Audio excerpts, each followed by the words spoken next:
ಮುಂದೆ ಹೇಗೆ ಸರ್ ರಾಜಕೀಯ ಮುಂದೆ ಹೆಂಗಂದ್ರೆ ಬೆಂಬಲ ಇರೋದು ಕುತೂಹಲ ಇರುವಂಥದ್ದು ಮತ್ತೆ ಆತಂಕ ಇರುವಂಥದ್ದು. ಬೆಂಬಲ ನೋಡಿ, ಈಗ ನನ್ನ ಯಡಿಯೂರಪ್ಪ ಅವರ ಮಗನ ಸ್ವಾರ್ಥಕ್ಕಾಗಿ ಹಿಂದುತ್ವದ ವ್ಯಕ್ತಿಗಳನ್ನು ತುಳ್ಕೊಟ್ಟು ಬಂದಿದ್ದರು. ಇವತ್ತು ನನ್ನನ್ನು ಸಹ ಹಠ ಹಿಡಿದು ಯಡಿಯೂರಪ್ಪ ಮತ್ತು ವಿಜೇಂದ್ರ ಕೂಡಿ ರಾಜಕೀಯವಾಗಿ ತಾನು ತಮ್ಮ ಕುಟುಂಬಕ್ಕೆ ವಂಶ ಪಾರಂಪರ್ಯ ಮುಂದುವರಿಬೇಕು. ಈ ರಾಜ್ಯದಲ್ಲಿ ಯಡಿಯೂರಪ್ಪ ನಂತರ ವಿಜಯನ ನಂತರ ಅವನ ಮಗನ ನಂತರ ಅವನ ಮಗ, ಈ ಸಂಸ್ಕೃತಿ ತರಬೇಕಂತ ಹೇಳಿ ಇವತ್ತು ಈ ರೀತಿ ನಮ್ಮನ್ನೆಲ್ಲ ತುಳಿಯುವಂಥ ಕೆಲಸ ನಾಡಿನಲ್ಲಿ ನಡೆದಿದೆ.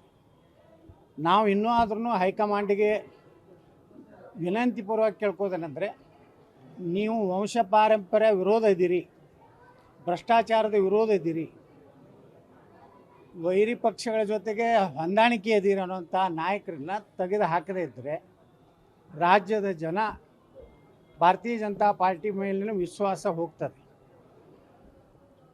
ಮುಂದಿನ ಅವಧಿಗೆ ವಿಜಯೇಂದ್ರನ್ನ ನೀವು ಮುಂದುವರಿಸೋದಾದರೆ, ಅವನೇ ಮುಂದಿನ ಮುಖ್ಯಮಂತ್ರಿ ಅಂತ ಹೇಳಿ ನೀವು ಏನಾದರೂ ಕೇಂದ್ರ ಹೈಕಮಾಂಡ್ ನಿರ್ಣಯ ಮಾಡಿದರೆ ಈ ರಾಜ್ಯದ ಜನ ಒಂದು ಹೊಸ ಭವಿಷ್ಯವನ್ನು ನೋಡ್ಕೊಳ್ಳಿಕ್ಕೆ, ರಾಜ್ಯದ ಅಭಿವೃದ್ಧಿಗಾಗಿ ಪ್ರಾಮಾಣಿಕ ಭ್ರಷ್ಟಾಚಾರ ರಹಿತ ಸನಾತನ ಧರ್ಮವನ್ನು ರಕ್ಷಣೆ ಮಾಡುವಂಥವ್ರು ಅನಿವಾರ್ಯವಾಗಿ ಒಂದು ಗಟ್ಟಿಯಾದಂಥ ನಿರ್ಣಯವನ್ನು ತೆಗೆದುಕೊಳ್ಳುವಂಥ ಕಾಲ ಬರ್ತದೆ. ಯಾಕಂದರೆ ಇವತ್ತು ಹೊಸ ವರ್ಷ ಹೊಸ ಸಂದೇಶ ನಾನು ಕೊಡ್ಲಿಕ್ಕೆ ಬಯಸ್ತಾ ಇದ್ದೀನಿ.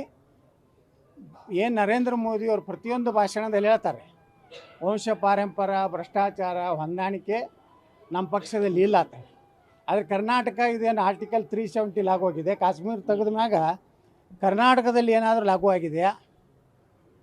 ಕಾಶ್ಮೀರದಲ್ಲಿ ಎಂದೂ ಸೂರ್ಯಚಂದ್ರವರಿಗೆ ಅದು ಹೋಗೋದಿಲ್ಲ ಅಂತ ಹೇಳಿ ಹೇಳ್ತಿದ್ರು ಕಾಶ್ಮೀರದಲ್ಲಿರುವಂಥ ನಮ್ಮ ದೇಶ ವಿರೋಧಿಗಳು. ಅದು ಕರ್ನಾಟಕದಲ್ಲಿ ಇವ್ರನ್ನ ಯಾಕೆ ನಮ್ಮ ತಲೆ ಮ್ಯಾಗೆ ಹೇರ್ತಾ ಇದ್ರು? ವಿಜೇಂದ್ರ ಒಬ್ಬ ಮಹಾಭ್ರಷ್ಟ. ಇವನ ಕಾಲಾಗನೇ ಮುಂಚೆ ಯಡಿಯೂರಪ್ಪ ಜೈಲಿಗೆ ಹೋಗಿದ್ದು, ನಕಲಿ ಸಹಿ ಮಾಡಿದಂಥ ಆರೋಪ ಇದೆ. PSI ಹಗರಣದಲ್ಲಿ ಹೆಸರಿದೆ, 40% ಏನಿದೆ ಅದರಲ್ಲಿ ಹೆಸರಿದೆ. ಸಾಕಷ್ಟು ಹಗರಣಗಳನ್ನು ಮಾಡಿದಂಥ ಒಂದು ಕುಟುಂಬವನ್ನು ಮುಂದುವರಿಸೋದಾದರೆ ಈ ನಾಡಿನ ಹಿಂದೂ ಕಾರ್ಯಕರ್ತರು, ಹಿಂದೂ ಮಹಾಜನತೆ ಒಂದು ನಿರ್ಣಯ ತಗೋಬೇಕಾಗ್ತದೆ.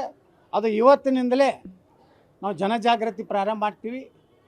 ಜನರ ಏನು ಅಭಿಪ್ರಾಯ ಇದೆ, ಭಾಳ ಜನ ನನಗೆ ಹೇಳ್ತಾ ಇದ್ದಾರೆ, ಒಂದು ಹಿಂದೂ ಪಕ್ಷ ಈ ರಾಜ್ಯದಲ್ಲಿ ಕಟ್ಟಬೇಕು, BJPಯಿಂದ ಹಿಂದೂಗಳ ರಕ್ಷಣೆ ಆಗುವುದಿಲ್ಲ.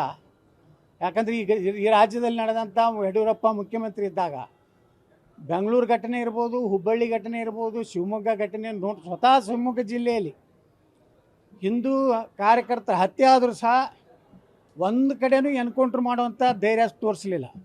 ಯಾವ ರೀತಿ ಉತ್ತರ ಪ್ರದೇಶದಲ್ಲಿ, ಆಸಾಮದಲ್ಲಿ, ಮಹಾರಾಷ್ಟ್ರದಲ್ಲಿ, ಹರಿಯಾಣದಲ್ಲಿ ಹಿಂದೂಗಳ ಮೇಲೆ, ಯಾಕಂದರೆ ಹಿಂದೂಗಳು ಎಂದೂ ಆಕ್ರಮಣಕಾರಿಯಾಗಂಥ ಮನೋಭಾವನೆ ಇಲ್ಲ ನಮ್ಮದು.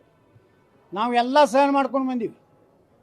ಅವ್ರು ಕಲ್ಲು ಒಗಿತಾರೆ ಗಣಪತಿ ಮೇಲೆ, ಅವರು ಹಿಂದೂಗಳ ಹಾಡುಗಳನ್ನು ಹಚ್ಚೋದಕ್ಕೆ ವಿರೋಧ ಮಾಡ್ತಾರೆ. ಅವರು ಈ ದೇಶವನ್ನು ಎಂದೂ ಪ್ರೀತಿ ಮಾಡೋದಿಲ್ಲ. ಆದಾಗ್ಯೂ ಅವರಿಗೆ ವಿಶೇಷವಾಗಿ ಕಾಂಗ್ರೆಸ್ ಅಂತರೂ ಮುಸ್ಲಿಂ ಪಕ್ಷ ಇದೆ, ಅದ್ರ ಬಗ್ಗೆ ನಾವು ಹೇಳೋದೇ ಬೇಕಾಗಿಲ್ಲ.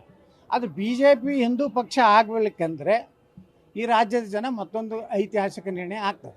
ಆವಾಗ ನೀವು ಇದೇ ಯಡಿಯೂರಪ್ಪ ಕುಟುಂಬವನ್ನು ಏನಾದರೂ ನೇತೃತ್ವ ಕೊಟ್ಟರೆ ಭಾರತೀಯ ಜನತಾ ಪಾರ್ಟಿ ಹೀನಾಯವಾಗಿ ಕರ್ನಾಟಕದಲ್ಲಿ ಸೋಲ್ತದೆ.